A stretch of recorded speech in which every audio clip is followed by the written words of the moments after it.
إياك نعبد وإياك نستعين اهدنا الصراط المستقيم صراط الذين أنعمت عليهم غير المغضوب عليهم ولا الضالين. حسبنا الله ونعم الوكيل على الله على الله.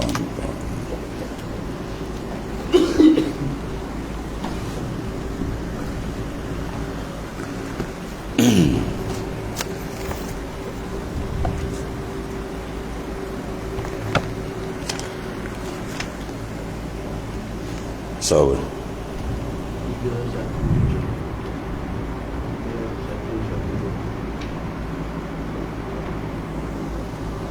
أعوذ بالله من الشيطان الرجيم ضربت عليهم الذلة أينما ثقفوا إلا بحبل من الله وحبل من الناس وباءوا بغضب من الله وضربت عليهم المسكنة ذلك بأنهم كانوا يكفرون بآيات الله ويقتلون الأنبياء بغير حق ذلك بما عصوا وكانوا يعتدون. Oleh kerana itu mereka diliputi kehinaan, kelemahan dan tidak berdaya. Di mana saja mereka berada dan kamu jumpai, maka mereka menjadi lemah, tidak berdaya, kecuali orang-orang yang berpegang teguh di antara mereka pada tali yang membantu dari sisi Allah, hablum minallah. Tali itu adalah ketundukan terhadap agama Islam. Ya. Tali yang dimaksudkan di sini ialah banyak pentafsiran ulama kata hablum minallah, tali Allah ialah kitab Allah, hukum Allah dan sebagainya. Di sini tafsirkan makna tali di sini dengan makna apa? Konteks rohani dia. Ya, itulah hubungan dia, ketundukan terhadap agama Allah. Sama makna. Maknanya kalau tidak ada ketundukan kepada syariat Allah Ta'ala, pada hukum hakam Allah Ta'ala dan kepada Tuhan sendiri, qalbi dia, maka menyebabkan dia akan dapat kehinaan. Waktu kita baca tiap-tiap hari subuh dia baca apa? Wala ya'izzuman alai. Takkan dapat kemuliaan orang yang melawan Allah Subhanahu Wa Ta'ala. Wala ya'izzuman adai, ya, wala ya'izzu, tidak akan ada iz, kemuliaan. Mereka yang menentang Allah Ta'ala, mana tidak melaksanakan dan tidak tunduk, tidak memberi kepatuhan kepada Allah Ta'ala. Wala yazillu man walai, dan tidak akan jadi hina orang yang bersandar berpaut kepada Allah Subhanahu Wa Ta'ala.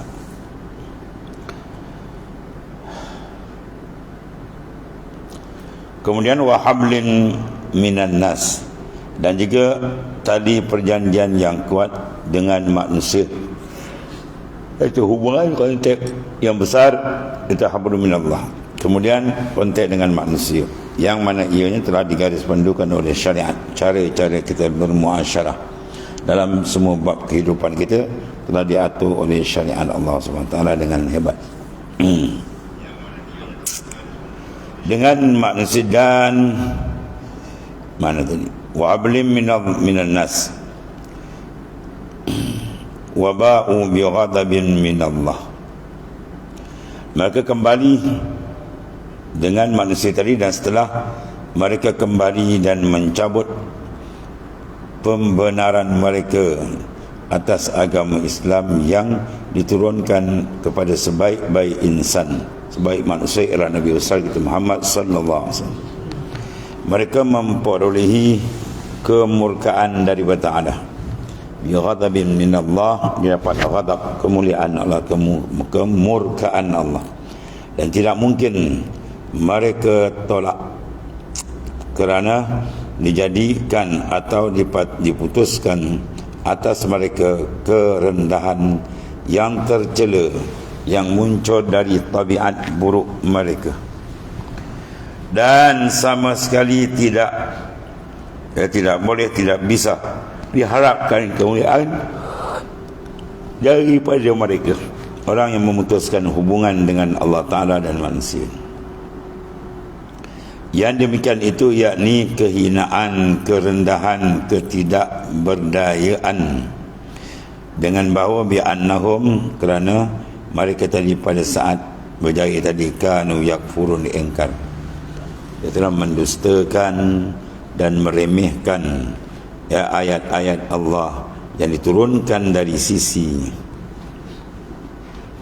kemuliaan, duduk dalam berpegang teguh dengan tali Allah, dengan agama Allah, dan memberikan ketaatan. Dan kehinaan di sebaliknya lah, bila mereka tidak melaksanakan perintah Tuhan dengan betul, tidak memahami perintah Tuhan, itu akan jadi hina. Bagaimana mungkin manusia boleh melaksanakan perintah kalau dia tidak memahami? Dan manusia mana boleh mendapat memahami perintah Tuhan dengan betul tanpa mengambil daripada orang yang memahami dengan betul? Iaitulah para sahabat. Sahabat turun kepada tabi'in, pada ulama-ulama. Sebab itu sanad dia ada, dan dalam hadis semua ada. Itu dia ambil Quran, biar dia baca sendiri. Ya. Dan yang mempelopori mereka ini kepahaman yang sebenar ialah para imam mazahib, imam mazhab gitu. Mereka diberi Allah Ta'ala. Ya, tiba-tiba si Kotai, si Komeng nak pergi Komeng. Tak ada pun dalam Quran ni, tak ada. Kau kenal Quran ni? Kenal tak isi Quran? Ya, nak terjemah Quran, gerti tidak? Berapa alat, 15 ilmu ada, faham? Dah tak faham, tak payah dah.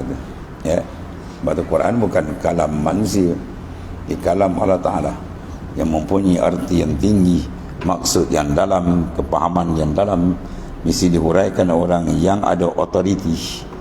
Ya, manusia selalu sebut benar, tetapi macam mana? Kena tanya, benar tapi macam mana? Apa maksudnya? Benar kita kena pegang pada Quran dan sunnah, tapi bagaimana nak pegang? Ambil Quran sebelah tangan, pegang sampai malaikat maut datang. Ya, kita ada dua tangan kan, sebelah pegang, sebelah lagi pegang Quran, sebelah pegang hadis. Macam tu, pegang. Pegang maknanya melaksana dan mengamalkan dia. Bila nak melaksana dan mengamal, mesti faham apa yang dikehendaki Quran hadis. Maka siapa yang memahami dia? Situ sangkut, tak boleh faham sendiri kan. Waktu Nabi Lawani memfassara Quran bi ra'yi fal yatabawa maq'adahu minan nar, cepat tafsir Quran mengikut otak dia sendiri, sediakan tempat dia duduk dalam neraka jahanam tu. Ya, Quran bukan surat khabar kan, bukan berita harian utusan yang siampau. Ni kalam Allah Ta'ala dari Tuhan, dibawa oleh makhluk yang mulia, malaikat yang tak pernah berdosa, disambut oleh tangan insan termulia, makhluk termulia Rasulullah SAW. Bukan jarang-jarang. Ya, tiba-tiba kita nak ambil baca je surat khabar, tak payah lah, kamu mengarut jadi. Ya, termula dia kata mana dia. Memang kau takkan nampak. Hukum-hukum yang diambil itu semua dari Al-Quran dan hadis Nabi sallallahu alaihi wasallam. Ya. Kan timbul pula macam dulu. Kan? Apa timbul? Kita Quran je. Hadis tak pakai, sudah. Ya, ni mesti tanya hadis. Mentafsirkan Quran adalah hadis. Ulama-ulama pula pergi balas lagi, menghalusi supaya kita mudah memahami. Kalau Quran tidak ditafsir oleh hadis, macam mana nak pakai? Hakimus salat di semayang, macam mana hukum semayang? Ya, parka'u ma'arraki'in, rokoklah kamu setengah rokok kan, pergi masjid rokok, lepas tu balik. Bagaimana rupa kan. Yang mentafsirkan dia, maka Rasul dia beri mandat oleh Allah Ta'ala, wa ma atakumur rasul fakhuzu wa ma nahakum anhu fantahu. Apa yang dibawa oleh Rasul naklah kita terima. Ini makna mandat daripada Quran. Kalau mereka pakai Quran, makna wajib mereka menerima Rasul. Kalau mereka tak nak terima Rasul pakai Quran dia, itu orang pembohong, khianat. Dia berbohong dengan kalam mengatakan nak pegang Quran. Dia tak pegang Quran kalau dia tolak Rasul. Dan kalau dia pegang pada Allah dan Rasul, dia kena pakai para ulama' yang muktabar di kalangan sahabat, ya, dan seterusnya kepada imam mazhab dan semua. Sebab mereka itu ada otoriti yang diberi jamin oleh Quran. Ya, innama yakhshallaha min ibadihil ulama tu Quran bagi. Mana akuan dalam hadis pun Nabi kata al ulama warasatul anbiya. Ulama mana? Ulama betul. Macam para sahabat hebat-hebat tu, imam mazhab dan sebagainya, orang yang betul-betul ada autoriti, atau ulama-ulama yang kita ikut. Jadi kalau pakai Quran tua saja, tak nak pakai orang yang memain Quran, itu ada benda lain. Itu ada benda lain. Ya, dia nak mempengaruhi orang supaya yang keliru. Ya, mungkin dia buat ada hukum contoh komen, ada hukum aurat, tak ada pun, yang ada tutup kemaluan macam-macam. Ya, rambut apa semua semain Jumaat mana ada denda, ada apa, dia mengarut. Ingat ulama besar imam mazhab tu gila, nak pulakan hukum tu kepala dia. Semua diambil daripada Quran. Kalau tali timba kamu kontut sejengkal, jangan cuba nak mencedok air di 100 kaki di bawah. Ya, jadi bodoh bangang gitu. Tali timba dia sejengkal. Kalau nak pergi cedok air yang ada di bawah cantik sana, tapi 100 kaki, kena siap kita punya apa? Tali panjang. Siapa yang ada tali panjang tu, imam-imam mazhab tu tali panjang. Orang yang punya alat untuk mencedok makna Quran. Kalau setakat sejengkal dia tali, tak payahlah pergi cedok air parit longkang tu je. Ya, itu yang dicedok keluar air longkang banyak, macam-macam mulut pula. Mulut yang melongkang, kotor je, tidak memahami ayat Allah Ta'ala. Habis Allah.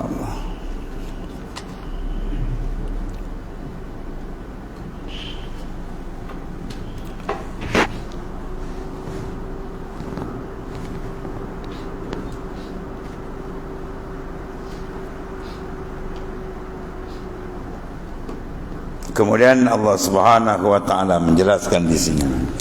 Ya. Kanu yakfurun.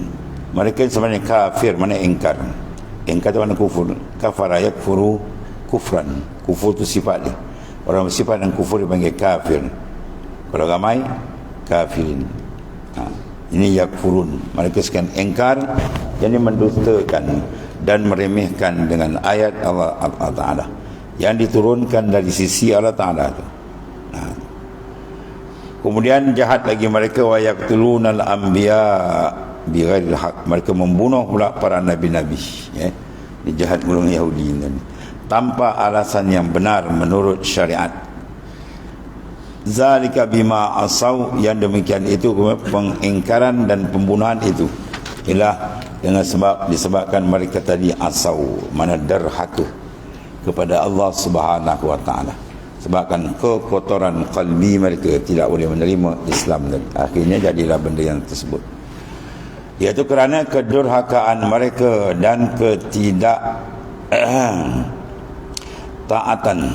ketidaktaatan mereka pada perintah-perintah Allah serta hukum-hukumnya, mana perundangan dan hukum Allah Ta'ala, dengan sikap sombong dan keras kepada mereka. Menolak ni dengan sebab apa? Sombong dan keras kepada. Kalau dia tak beramal kena kejahilan, biasanya boleh repair. Orang jahil dia boleh didik, dan akan jadi orang yang alim, dia jadi orang hebat. Tapi kalau jenis keras kepala, payah. Ya, kita cakap macam mana pun dia sengaja tak nak. Yang ini dipanggil penyakit dalam yang bahaya. Tidak boleh dibentuk oleh Al-Quran dan hadis Nabi SAW, sebab ada syaik, masalah besar dalam qalbi itu. Engkar, keras, panggil inat. Adalah sikap yang telah didedahkan oleh Allah Subhanahu wa taala. Qala Allah Ta'ala laisu sawa laisu sawa'an min ahlil kitabi ummatun qa'imatun yatluna ayatillahi ana al-laili wa hum yasjudun. Laisu, mana mereka itu tidak, tidak artinya tidak semua ahlul kitab, bukan dah semua itu sawa, mana sama dalam hal sikap seimbang dan sikap ingkar, maknanya berbeza-beza. Namun di antara ahlul kitab itu juga ada golongan yang lurus, konsisten, ya, dalam jalan keseimbangan, jalan yang lurus, yang mana mereka ini yatluna ayatillah, mereka membaca ayat-ayat Allah Ta'ala yang menunjukkan keesaannya, menunjukkan ketunggalan Allah Subhanahu Wa Ta'ala. Di mana mereka baca tadi ila ana al-lail, pada malam hari, yakni seluruh tengah malam, dan juga wahum yasjudun, dalam keadaan mereka sujud, yakni salat dengan tunduk rendah diri, meletakkan dahi mereka di tanah untuk mengagungkan Allah Ta'ala, kerana takut pada seksanya dan berharap pula kepada keluasan rahmatnya. Itu sikap di mana mereka ni sujud, parkau, mereka rokok. Ini kaedah dia panggil min itlaqi juz wa iradatul kull. Itlaq juzuk, apa juzuk rokok, dikendaki apa kul, mana semayang. Yasjudun, itlaq sujud, dihendakkan kul, keseluruhan, mana semayang. Itlaq juzuk. Sebelum zuhur nanti datang rumah saya, ya, pukul 12 ada kenduri nasi. Kita pun datang makan nasi. Tuan rumah kata, "Kenapa tak makan lauk?" "Tuan jemput saya makan nasi." "Oh, lorong macam bendul kau ni." Ya, tuan jemput makan nasi, saya makan nasi je dah, tak berani nak makan lauk lain. Oh, padah lurus. Ni itulah juzuk. Juzuk apa nasi, kena ke makan ke semua tu. Yang diangkat tu bedal lah. Itulah juzuk nak kul, apa kul, keseluruhan semua tu. Ya, ni makan nasi je. Ni payah dapat orang ni. Ya. Awak panggil kenduri nasi, saya makan nasi je tu. Jadi kena sebut satu-satu lah. Kenduri nasi, masak asam, ya, tambah belacan, ikan kering. Habis semua satu, jenuh je. Dia kadang-kadang syarat pun syarat yang mulgha pun ada dalam fiqh kita tuan. Ya, seorang tadi bagi kita duit, ambil ni ya, RM50. Buatlah minum air tengah jalan. Simpan duit tu, dia buat minum air. Ya, nak beli roti untuk boleh. Tak boleh. Tunggu saya kata minum air. Wah, ni jujur lagi amanah betul ni. Ya, dia kata buat minum air, yang lain boleh. Yang lain boleh. Syarat tu mulgha. Syarat tu dilarangkan. Bila dia beri pada kita, dah jadi milik dia, kita ikut kita lah, nak beri apa-apa. Tak ada hal, semua disyarat. Dia kata buat minum air, tu syarat tu dilarangkan, ikut tak ada masalah. Beri dia minum air, lepas tu nak beli apa, belilah. Kawan simpan duit, seposin boleh simpan dan tabung. Apa nak buat minum air ni, tak boleh minum lain.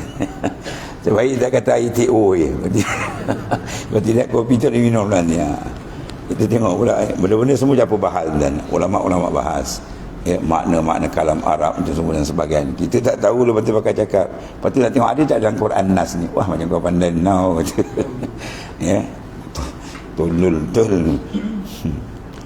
Macam tadi.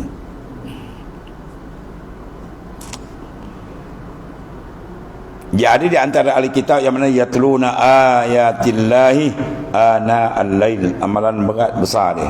Dia membaca akan ayat Allah Ta'ala pada waktu malam, waktu yang paling disukai qiraat Quran bila bijawfil lail. Ya, pada tengah malam tu ibadat yang paling dikasihi Allah Ta'ala ialah qiraatul Quran, membaca Quran. Lepas tu dalam rumah kita jangan tidak baca Quran, walaupun sikit baca. Nabi suruh tu, nawwir buyutakum bi qiraatil Quran, cahayakan rumah kamu dengan bacaan Quran.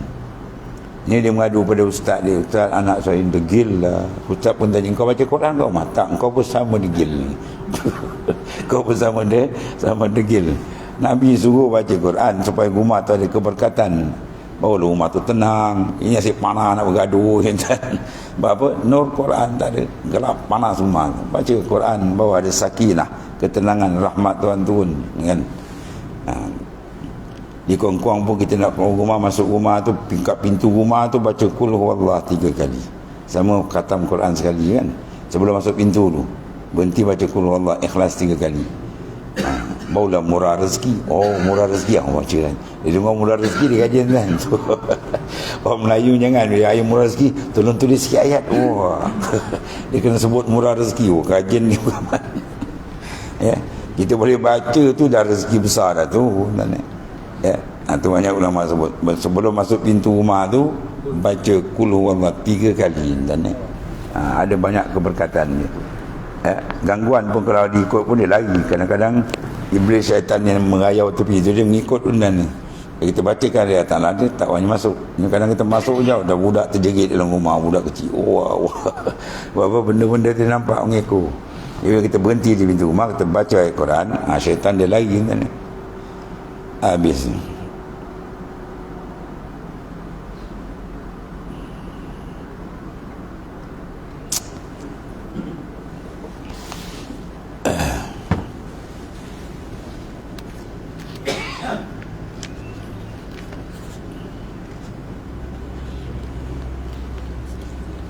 Wahum yasjudun, dalam keadaan mereka sujud. Tempat yang paling hebat mustajab doa mana? Dalam sujud. Dan salat dengan tunduk rendah hati, meletakkan dahi mereka di tanah untuk mengagungkan Allah Ta'ala. Umar bin Abdul Aziz, satu khalifah yang diilhakkan dengan apa? Dicantumkan dengan khulafa ar-rasyidin. Hebat. Zaman pemerintahan dia semayang, sedangkan dia Perdana Menteri kalau kita lah kan. Dia tak bubuh sejadah. Dia sebenarnya dia sujud atas pasir tu. Padahal dia orang pertama negara nak pakai kapit tinggi mana boleh. Itu masing-masing punya apa? Kekuatan jiwa dia, masya-Allah. Sebab dia nak hasilkan tu. Atas pasir dia sujud. Kita kadang setengah masjid kami tinggi kapit. Kan? Dah ada kapal halal lagi. Sampai tu imam duduk rongga. Imam pula kencing manis kan. Rongga nasib baik tak jatuh. Kami tinggi now. Dia punya kapit tu.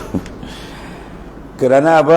Takut pada siksaan Allah dan berhadap pada keluasan rahmat Allah. Antara sifat-sifat mereka yang dipuji oleh Allah Subhanahu Wa Taala. Ya.